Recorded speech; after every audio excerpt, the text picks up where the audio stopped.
kita akan masuk tajuk 3.2 iaitu kepentingan gizi seimbang.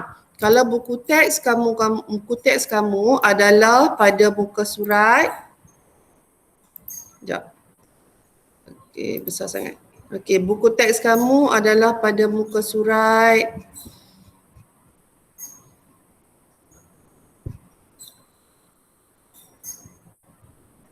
53. Okey, buku teks kamu muka surat 53. Okey, baik. Jadi kita tengok. Okey, kepentingan gizi seimbang. Okey, dalam slide yang pertama tu ada kat sini apa? Pinggan sihat Malaysia. Pinggan sihat Malaysia ni adalah cadangan yang dicadangkan oleh Kementerian Kesihatan Malaysia. Suku-suku separuh. Okey, suku adalah protein sama ada ikan, ayam, daging dan kacang. Suku lagi adalah nasi, karbohidrat. Okey, nasi, mi, roti ataupun bijirin, produk bijirin dan ubi. Separuh daripada pinggan kamu terdiri daripada sayur-sayuran dan buah-buahan. Apa yang berlaku sekarang ni adalah 1/3/4. 3/4 pinggan kamu adalah nasi. 3/4 adalah nasi.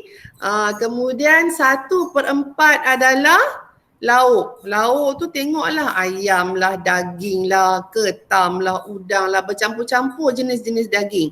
Sayur tak ada, buah pun tak ada.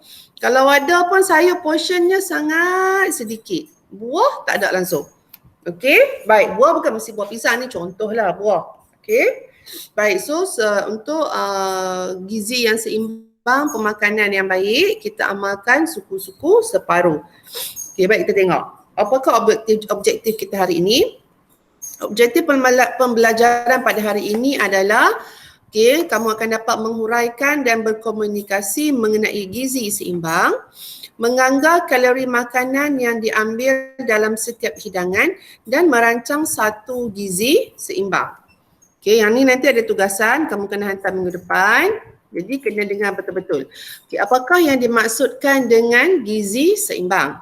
Gizi seimbang ialah pemakanan yang mengandungi semua kelas makanan yang diperlukan oleh tubuh badan dalam kuantiti yang betul. Okey, ni ada kat sini. Sains duniaku. Dialog antara ibu dengan anak. Ibu, bagaimanakah caranya untuk menyediakan hidangan makanan yang sihat? Jadi ibu dia kata kita rujuk piramid makanan sebagai panduan dalam penyediaan makanan yang sihat. Okey, apakah itu piramid makanan? Piramid makanan ni yang paling rendah adalah yang paling banyak, yang paling atas adalah yang paling sedikit kita boleh makan. Okey, baik. Jadi yang ni adalah daripada Kementerian Kesihatan Malaysia. Paling banyak kita digalakkan makan adalah nasi, karbohidrat lah. Karbohidrat iaitu nasi, mi, roti, bijirin dan ubi-ubian 4 hingga 8 sajian sehari. Okey, jadi kalau ikutkan dalam 2 kali sehari lah, tengah hari sehari sekali, petang sekali. Jadi kalau kamu boleh makan sehari sekali pun tak apa dah. Yang penting ada karbohidrat, ada tenaga. Kemudian paras yang kedua adalah sayur-sayuran, 3 sajian sehari. Buah-buahan 2 sajian sehari. Buah-buahan ni bukannya mesti kita makan selepas kita makan nasi. Tidak. Buah-buahan ni kita makan sebagai snack pun tak apa. Maksudnya selang masa di antara sejam ataupun 2 jam sebelum kita makan nasi, kita makan buah dahulu. Maka sebenarnya bila kita makan buah 1 jam sebelum kita makan makanan yang berat, dia akan membantu proses pencernaan dalam badan. Jadi apa yang kita makan tu akan dicernakan dengan lebih baik. Okey, kalau kita makan buah selepas kita makan nasi, okey, kamu punya proses penghadaman pencernaan dalam badan kamu tu dia tak berlaku dengan baik. Sebab makanan yang berbeza dia mengambil tempoh masa yang berbeza untuk dicernakan. Jadi kalau kamu makan buah lepas makan nasi, buah tu dia cepat saja dicernakan, lebih kurang dalam 30 minit. Okay, jadi dalam masa 30 minit, apa yang duduk dengan dia sekali tu akan mula diproses lah. Dalam masa 30 minit tu, jadi kalau kamu macam daging, sedangkan daging tu dia ambil masa sampai 2 jam nak habis proses, baru dia dapat dicernakan dengan baik. Jadi dengan daging-daging tu dia buang. Jadi apa yang kamu makan, nutrisi tu tak banyak dapat. Kemudian kamu akan jadi senak, kamu jadi kembung. Tu bila kita makan tak kena, memang itu kesan dia. Okey. Jadi buah-buahan ni kita makanlah dalam waktu senggang. Dan paling baik 1 jam sebelum makan makanan yang berat. Okay, lepas makan nasi jangan makan dah buah. Kalau nak makan buah kena tunggu setengah jam, paling elok 1 jam. 1 jam lepas makan nasi itu baru boleh makan buah. Jadi kalau lepas makan nasi terus makan buah, memang tak kenalah. Okey. Baik, seterusnya adalah level yang ketiga, yang lebih atas. Tak boleh makan banyak-banyak. Okey, ikan, ayam, daging dan kekacang. Okey, setengah hingga 2 sajian ayam atau daging atau telur sehari. Okey, 1 sajian ikan sehari, setengah atau 1 hingga 1 sajian kekacang sehari. Okey, baik. Jadi kalau ikan tu dalam seekor lah, lebih kurang besar tu. Bukan yang besar tu, ikan siakap yang besar tu bukanlah. Ayam lebih kurang besar ni. Kalau ikan besar tu sikit, lebih kurang. Okey, kalau daging lebih kurang besar tapak tangan lah. Itu daging. Sekali kita makan. Dan kalau makan tu 1 kali sehari. Ataupun nak banyak sikit 2. Makan masa tengah hari sekali dengan makan petang sekali. Lepas pada tu jangan makan dah. Itu adalah cadangan yang sepatutnya. Baik, kemudian susu dan produk tenusu. Susu dan produk tenusu ni 1 hingga 3 sajian sehari. Susu dan produk tenusu ni selain daripada dia ada protein, dia juga ada lemak. Jadi tak boleh ambil banyak-banyak sangat. Okey. Baik, sekadar yang diperlukan saja. Dia bagi kat sini 1 hingga 3 sajian sehari. Kalau gelas susu tu 3 gelas lah. Okay, baik. Lemak, minyak, gula dan garam paling sedikit. Lemak-lemak macam butter lah, semua yang daripada sumber-sumber memang kita confirm lemak tu. Okey, minyak tak boleh banyak, gula, garam memang sikit sangat.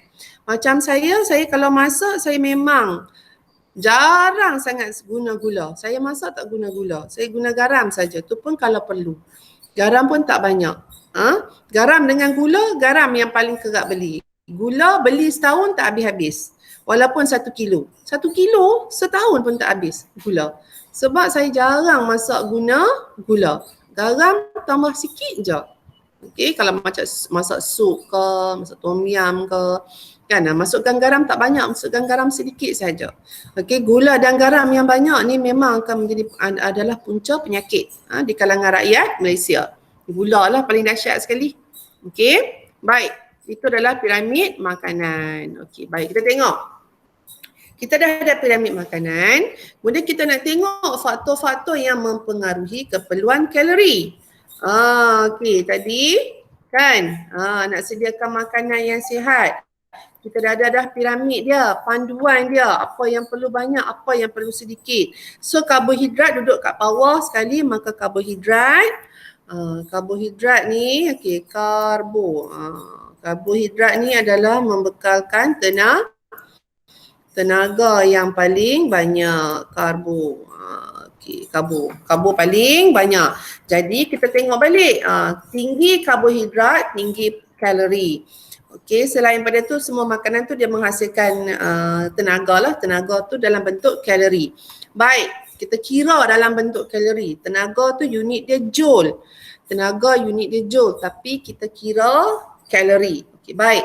Yang pertama, saiz badan.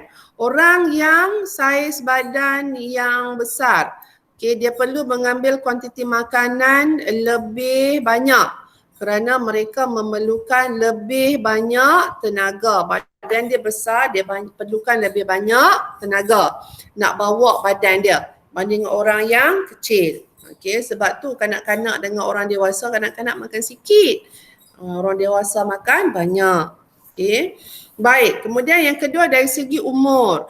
Kanak-kanak dan remaja memerlukan karbohidrat yang lebih banyak. Nampak? Kanak-kanak remaja perlukan karbo. Dia kena makan banyak nasi, kentang, jenis-jenis karbohidrat lah. Untuk tenaga, kemudian dia perlukan banyak protein juga untuk pertumbuhan, terutamanya kanak-kanak. Kanak-kanak ni dia membesar dengan cepat. Dia perlukan sangat banyak protein. Jadi protein dia datang daripada mana?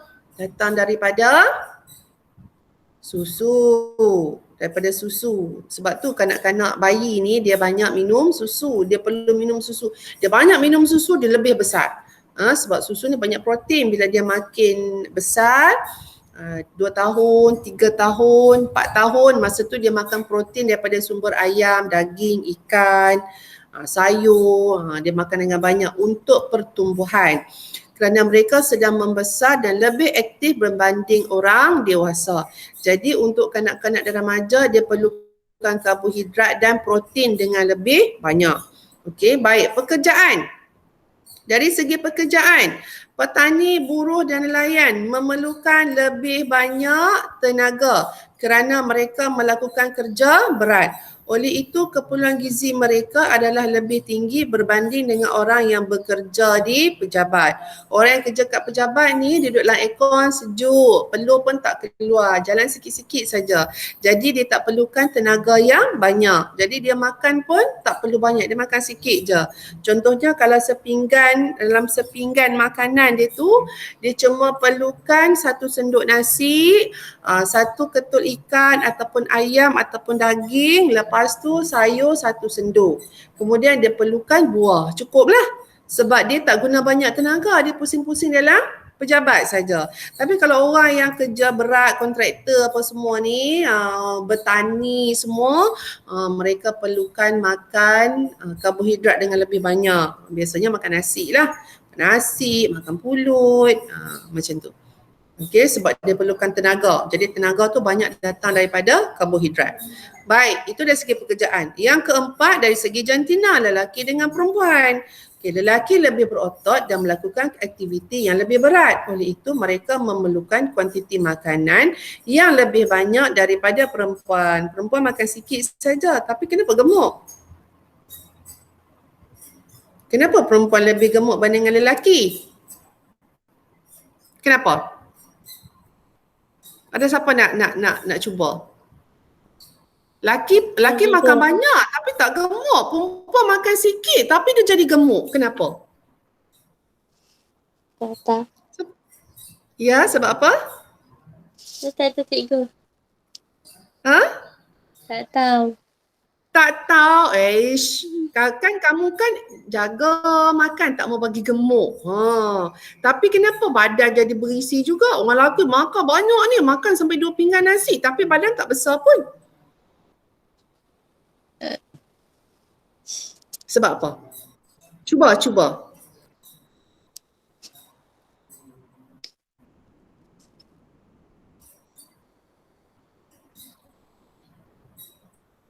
Tak boleh nak cuba? Boleh, tapi tak berani cakap ni. Laki selalunya apa? Dia melakukan kerja-kerja yang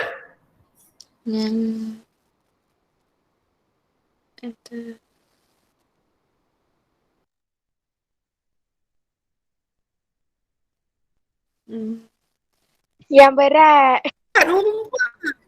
Orang lelaki je yang boleh.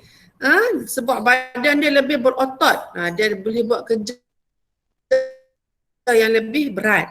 Nak jadi otot dia perlukan makanan, dia perlukan tenaga, dia perlukan makanan. Makanan tu menjadi tenaga. So tenaga tu lah yang akan sampai kepada dia punya otot-otot dia nak buat kerja berat. Satu. Yang kedua, metabolisme lelaki lebih tinggi berbanding dengan perempuan. Sebab tu lelaki walaupun dia makan banyak tapi dia tak buat apa, badan dia tak naik. Sebab apa? Metabolisme dalam badan dia tinggi. Orang perempuan makan sikit je tapi metabolisme tak tinggi. Metabolisme dia rendah. Jadi menyebabkan badan dia jadi cepat naik. Walaupun dia makan sikit. Kesian. Diet tak sanggup ni. Makan pun sikit je. Malam confirm tak makan. Tapi badan berisi juga. Tak puas hati. No? Nampak macam mana? Kadang-kadang tu metabolisme semua badan mempengaruhi. Okey, baik. Seterusnya. Keadaan kesihatan. Orang yang sakit dan lemah memerlukan sajian makanan yang lebih sesuai dengan keadaan kesihatan. Orang yang sakit biasanya dia makan sikit-sikit. Dia tak boleh makan manis-manis, tak boleh makan masin-masin. Makanan dia selalunya tawar, tak sedap. Tapi orang yang sakit dia tak rasa semua tu. Dia cuma rasa lapar, dia nak makan. Itu saja. Orang yang sihat yang banyak komplain. Tawar lah, tak masin lah, kan?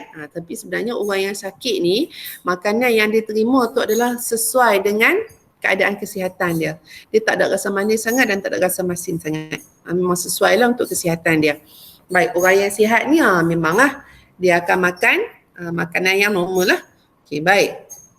Iklim pula. Orang yang tinggal di negara beriklim sejuk lebih cepat kehilangan haba ke persekitaran berbanding dengan orang yang tinggal di negara beriklim panas. Oleh itu mereka memerlukan kuantiti makanan yang lebih banyak untuk mengekalkan suhu badan. Okey, jadi haba dalam badan dia cepat habislah. Okey, saya ada kawan masa saya belajar dulu dekat UiTM, saya belajar kat UiTM Shah Alam.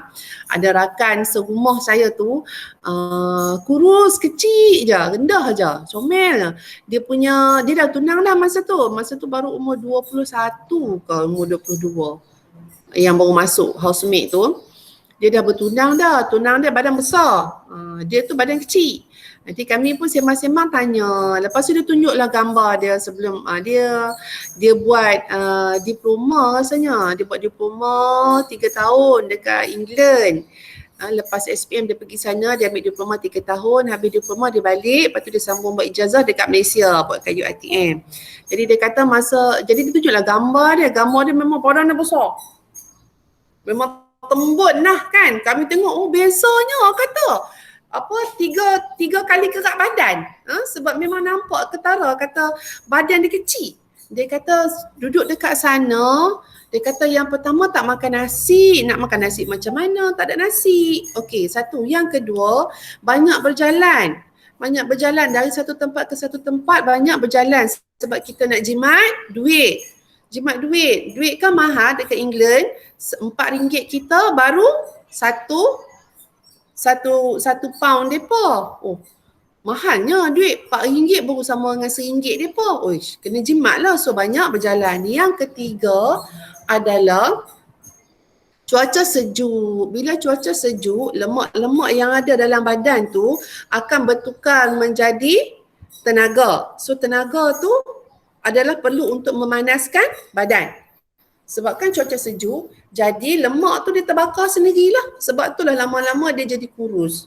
Memang dia kurus sangat. Dia kata bila dia balik Malaysia memang baju tak boleh pakai dah. Semua kena beli baju baru.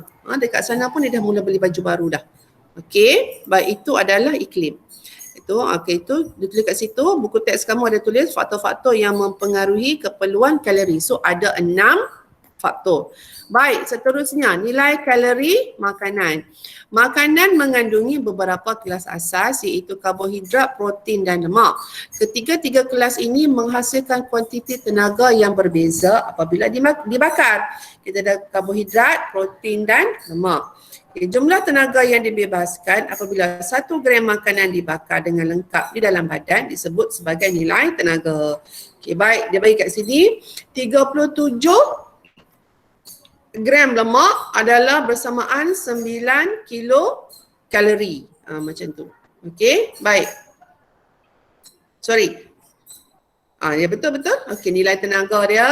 Okey, baik. Yang ni tak apa. Ni kamu cuma dia beritahu saja. Kemudian 1 kalori bersamaan 4.2 joule. Joule ni adalah unit tenaga. J. Tenaga. Okey, baik. 1 kilokalori atau KCAL adalah kilokalori, 4.2 kilojoule. Baik, seterusnya. Menganggar nilai kalori makanan. Okey, baik. Dalam soalan dia akan beri siap-siap berapakah dia punya nilai kalori. So kamu cuma perlu jumlahkan. Kalau contohnya pisang 2 biji, so darablah dengan 2 macam tu. Okey, nilai kalori ni, kilokalori ni telah diberi. Dia akan dalam soalan dia akan beri siap-siap, so kamu perlu jumlahkan sahaja. Okay, baik, so kat sini senaraikan menu sarapan pagi rakan-rakan anda di kelas. Okey, contoh nasi goreng, pisang berangan, susu. Nasi goreng sepinggan ataupun satu sajian, pisang berangan 2 biji, susu 1 gelas. Okey, jadi nasi goreng nilai kalori 640, pisang berangan 2 biji. 160 sebab ada 2 biji maka darablah dengan 2 dapat 120.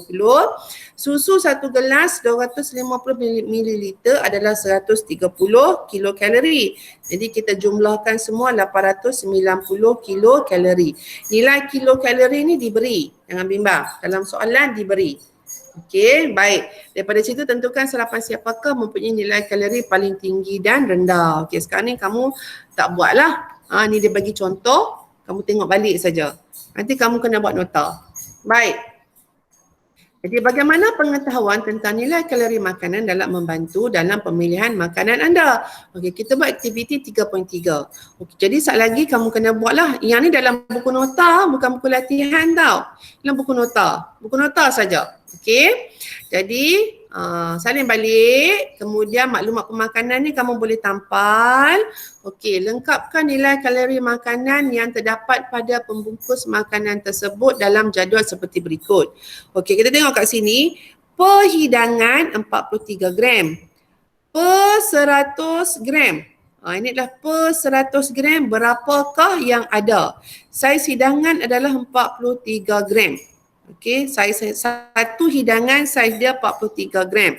Okey, baik. Jadi dalam satu tin makanan yang ada ini, tenaga yang dibekalkan adalah untuk 100 gram, ini adalah tengoklah berapa dia tulis kat situ, berapa gram. Okey, sekarang ni dia kata yang ini adalah saiz hidangan dia adalah 43 gram. Satu ni adalah 43 gram. Jadi 43 gram, satu tin ni ada 48 kilokalori. Satu ada 48 kilokalori. Protein 10.2 gram, lemak 0.3 gram, omega 155 miligram, kolesterol 24 miligram, karbohidrat 0.5 gram, pelawar 1.1 gram, natrium 65 mg.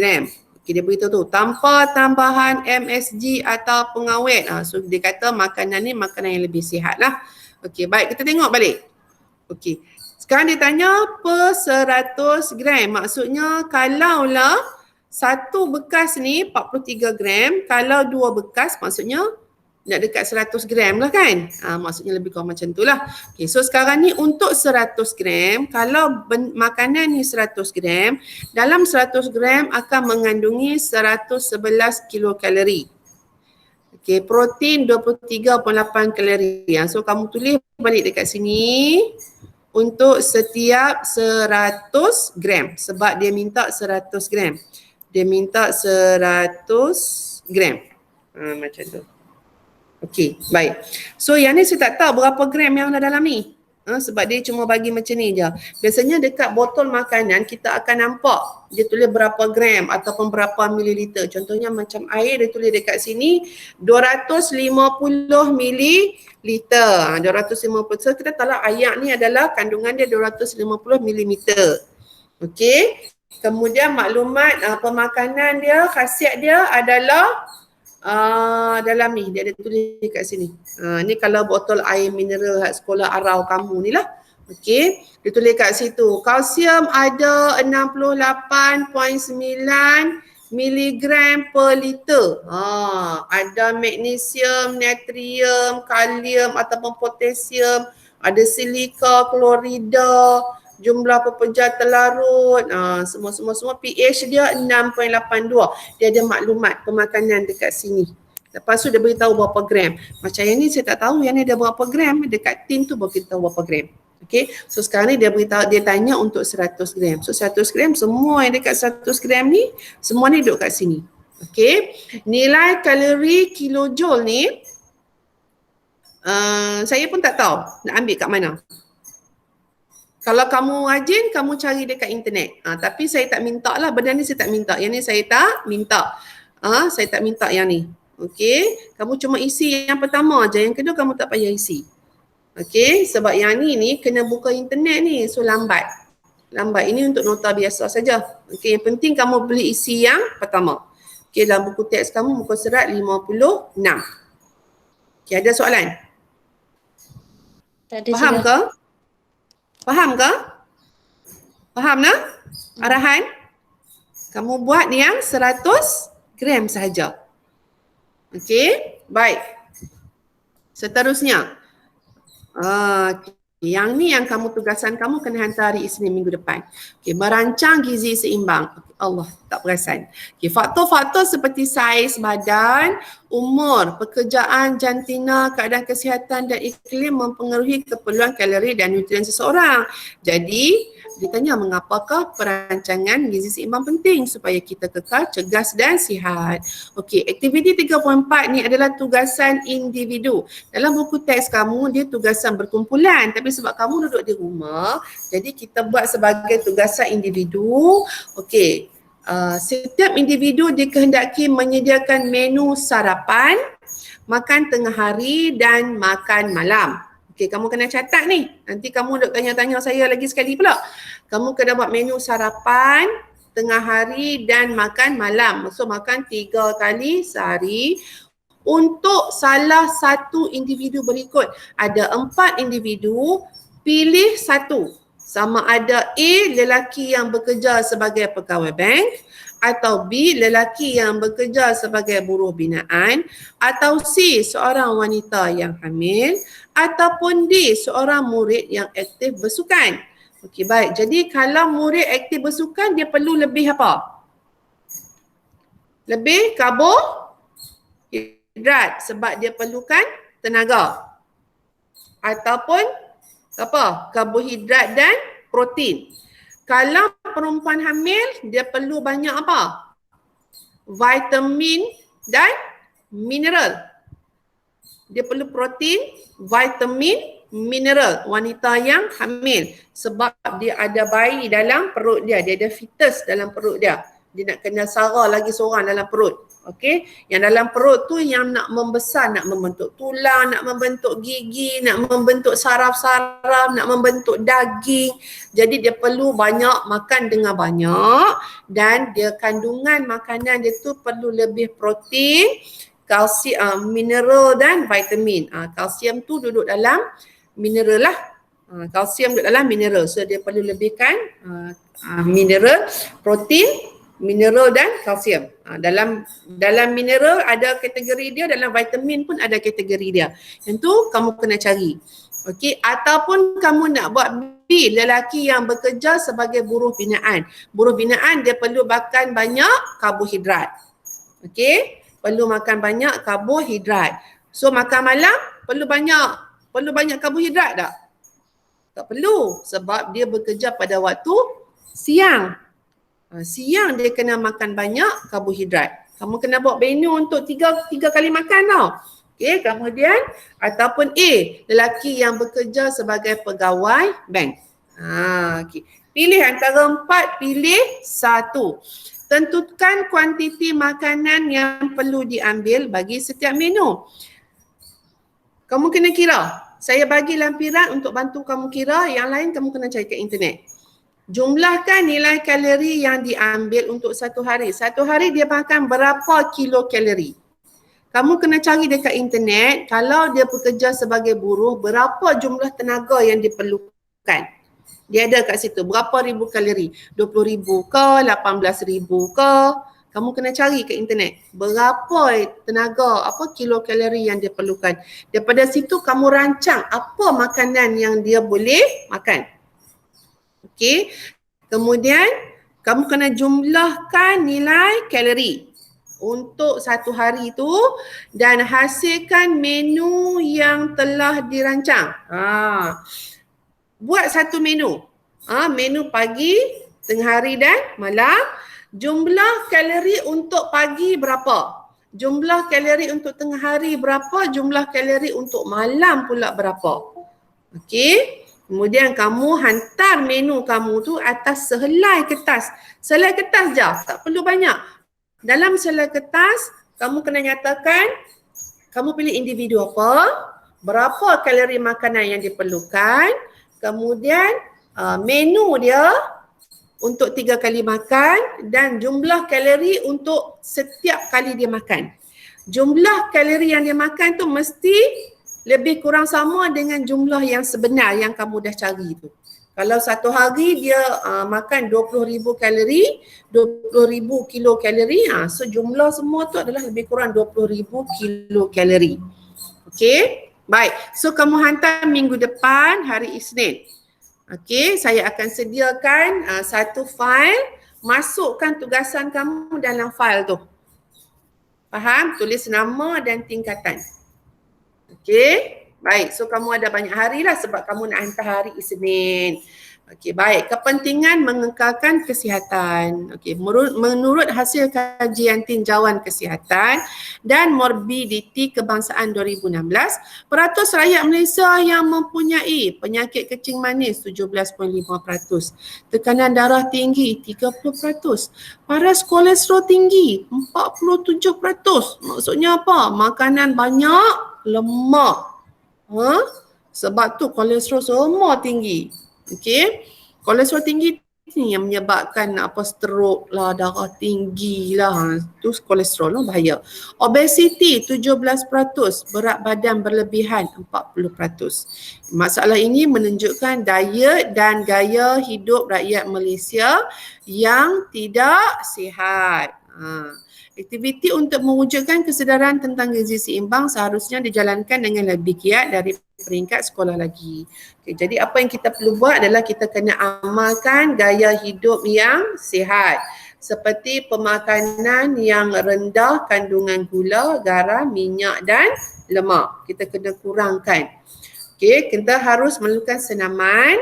Kena senaman dan tidak merokok. Tidak merokok ni sangat penting. Untuk mengekalkan kesihatan demi mengurangkan risiko diserang penyakit berbahaya. Okey, baik. Okey, kewujudan pelbagai makanan berkalori tinggi menyebabkan semakin banyak individu yang tergolong dalam kategori obes. Makanan berkalori tinggi ini kebanyakannya daripada makanan proses. Salah. Adalah daripada makanan proses. Makanan proses tu contohnya apa? Apa contoh makanan proses? Kamu makan selalu. Apa contoh makanan proses? Apa contoh makanan proses? Apa dia?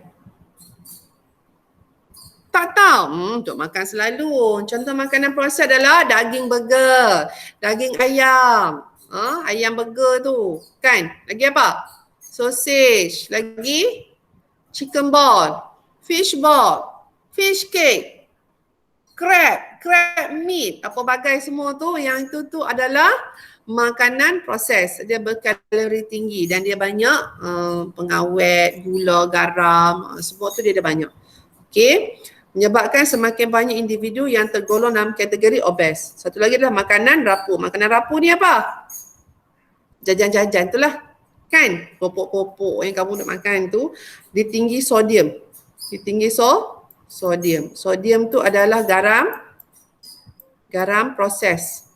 Garam proses maksudnya dia apa? Dia tinggi garam. Kalau air minuman bergas tu, dia tinggi gula. Dia tinggi gula. Baik, dia tinggi gula.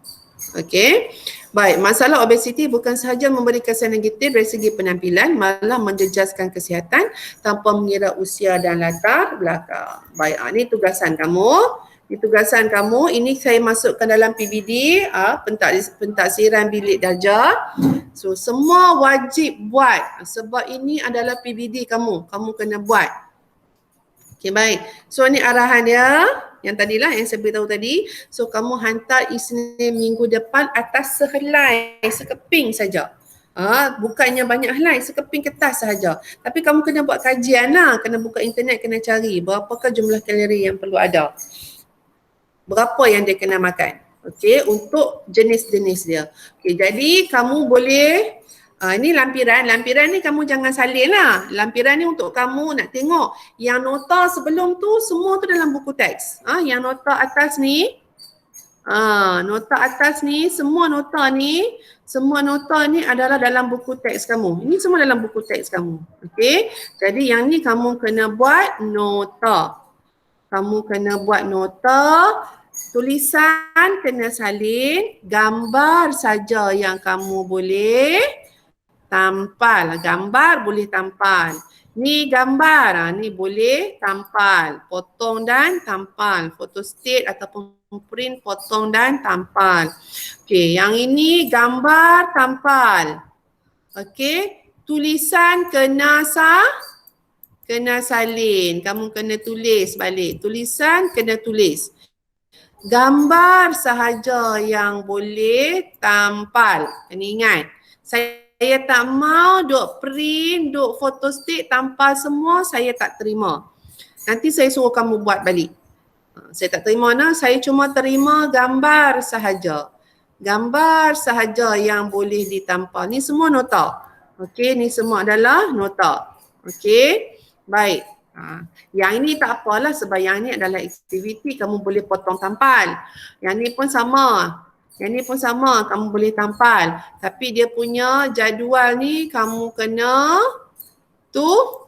tulis. Jadual ni kena tulis. Catat nanti lupa. Okey, seterusnya yang ini tugasan ni boleh print. Tugasan boleh print. Ni tugasan ni boleh print, senang kamu nak catat-catat. Okey, ini adalah capaian internet. Nak tahu berapa kalori. Ini dia ada kat sini. Ketahui keperluan kalori anda. Tengok orang tu apa dia, kerja pejabat berapa kilokalori yang dia perlukan. Kalau ibu mengandung berapa kilokalori yang dia perlukan dalam sehari. Ni ada kat sini. Ketahui keperluan kalori anda. Ataupun dekat sini bank kalori. Ni Nutrition Ministry of Health. Kementerian Kesihatan. Ni pun Kementerian Kesihatan juga. Okey, ini yang saya dapat secara umum. Secara umum nampak ni. Makanan-makanan yang lazim di Malaysia. Kek, satu potong 20 gram. Lebih kurang lah kan. Okey, kandungan kalorinya 100 kilokalori. So kamu nak design, nak buat menu, kamu boleh tengok dekat sini. Ni dekat sini dia pagi nak makan apa, petang tengah hari nak makan apa, malam dia nak makan apa. Pengat pisang satu mangkuk kecil. Contohlah nak makan malam kan, makan malam makan pengat pisang cukup lah. Tak payahlah makan nasi banyak-banyak kali. Boleh tak ada masalah, bergantung pada apa yang kamu nak buat menu. Tapi tengah kesesuaian lah orang tu apa kalori dia. Apa kalori dia. Kena tahu tu, kena cek dulu ni. Ketahui keperluan kalori anda. Kamu kena cek dulu, kamu pilih yang mana. Kalau remaja yang bersukan, kamu cari berapa kilokalori yang dia kena ada. Daripada situ baru kamu boleh design. Dia nak makan apa. Pagi, tengah hari dan malam. Okey, burger daging lembu, mi bandung, nasi goreng. Nasi goreng. Sepinggan nasi goreng, kita agak lebih kurang 330 gram lah jisim dia sepinggan tu. Kilokalori dia 640. So kalau makan nasi goreng, dia tak boleh makan dah yang lain. Dah banyak dah tenaga dia dapat. So adjust supaya kalau boleh jangan ada goreng-goreng ni, jangan ada. Sebab bila dia goreng saja, kalori dia terus naik. Yang tu. Biar dia makan banyak tapi dia dia dapat makan banyak, so dia lebih kenyang tapi kilokalori dia tak tinggi, nampak. Nasi putih, nasi juga ni nasi goreng kan, nasi goreng 640. Nasi putih satu cawan, satu cup tu ataupun dua senduk tu adalah 200 kilokalori, nampak tak? 1/3 daripada sepinggan nasi goreng. Nampak tak? Jadi kalau boleh elakkan nasi goreng dalam kamu punya menu sebab nasi goreng ni kalori dia memang tinggi. Okey, jadi kamu nak bagi jumlah kalori tu adalah ngam-ngam dengan keperluan dia. Okey, baik. So, pisang berangan, pisang emas, durian, apple. Nak bubuh dia makan buah apple, bubuh lah kan. Anggur, buah pear, buah oren. Lepas tu sayuran, nilai kalori bagi sayuran dan makanan basah. Okey, kamu boleh rujuk lah. Boleh rujuk lah yang saya dah beri ni, kamu boleh rujuk, kamu boleh print, kamu boleh rujuk ataupun kamu dekat handphone kamu pun boleh kamu tengok kan. Ataupun kamu boleh layari internet lah. Okay, terima kasih, habis dah. Okay, ataupun kamu boleh masuk dekat link yang saya beri ni. Tak payah internet ni, kamu boleh guna ni. Kan, kamu tengok dalam tu, kamu nak bubuh dia bagi makan apa, berapa jumlah kandungan kalori dia. Macam tu. Okay, yang ni yang lain-lain lah. Yang ni yang selalunya yang rakyat Malaysia ambil. So yang ni dia bagi. Siap-siap macam ni. So saya tolong copy paste kan untuk kamu. Okay, baik. Kemudian saya ada juga bagi dalam Telegram attachment. Saya download daripada Kementerian Kesihatan Malaysia. Yang itu ada banyak. Ada 100 helai. 101 muka surat. Yang tu sangat banyak. Yang tu jangan duk print lah. Kamu boleh download, buka, cari. Tapi dia sangat banyak lah yang itu. Dia memang detail. Dietitian tu dia guna yang itulah. Dia guna senarai yang detail tu lah kalau dietitian. Okay, so sekarang kita tak buat lah benda tu, kita cuma nak untuk satu hari sahaja. So kamu bagi yang mudah-mudah. So yang mudah-mudah tadi tu yang macam ni lah, yang saya dah ada senarai ni lah, yang mudah-mudah tu yang macam ni. Okay, boleh guna yang tu. Okay, baik. So kalau macam kuih keria sebiji 90 kilokalori, kita makan berapa biji? 2 biji. So 90 kali 2, dapatlah 180 kilokalori. Kalau makan kuih keria lah. Okey, baik. So, itu saja. Terima kasih. Ada soalan? Tak ada juga. Tak ada soalan? Tak ada soalan? Okey, so saya share kamu. Nampak kan? Okey, nampak ni. Saya bagi bank kalori bahagian pemakanan. Ini saya dah bagi ni ada 101 muka surat. Dia punya nilai kalori dia memang tinggi lah. Okay, kemudian yang ni saya bagi attachment ni adalah kamu punya alamat email kamu.